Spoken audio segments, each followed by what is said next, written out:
हुई, वैसे ही परमात्मा से निकली हुई आत्मा अर्थात आत्मना चाहते आत्मजा के रूप में हम भी ईश्वर की संतानें हैं।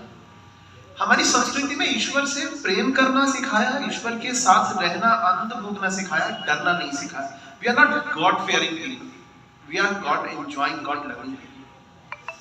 हमारे जीवन में ईश्वरीय चरित्र होना बड़ी बात है। सनातन सभ्यता मात्र एक ऐसी सभ्यता है जिसने हमें ये बताया कि आनंदोमय ब्रह्म, सदा आनंद में रहो। किसी साधु के पास जाओगे, आचार्य के पास जाओगे, वो खुश रहो, कभी नहीं बोलेगा। आज खुश हो, थोड़ी देर बाद रोने लग जाओ, वो बोलेगा आनंद में रहो, मौज में रहो, मजे में रहो, चलता रहे।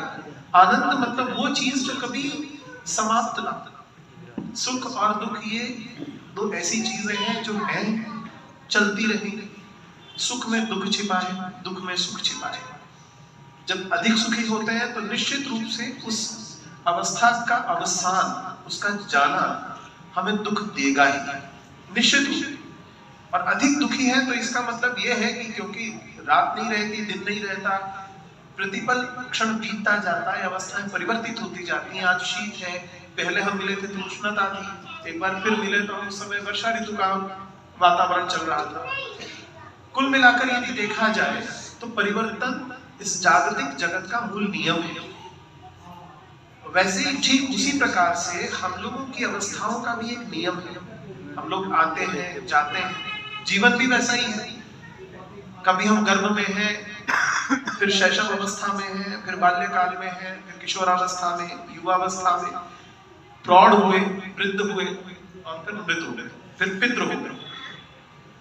हमारा जो संस्कृति का नियम है ना, हम लोग इस जीवन की बात नहीं करते, हम इस जीवन के परे भी छलांग लगाते हैं। हम लोग कहते हैं कि आप 3 पीढ़ी के श्राद्ध कीजिए, आप 3 पीढ़ी के श्राद्ध करेंगे, भले पिंडदान कर दीजिए, कोई चिंता नहीं, किंतु श्राद्ध 3 पीढ़ी के करने चाहिए। दादा, परदादा और उनके पिता, उसका नाम आपकी संतान को पता होना चाहिए।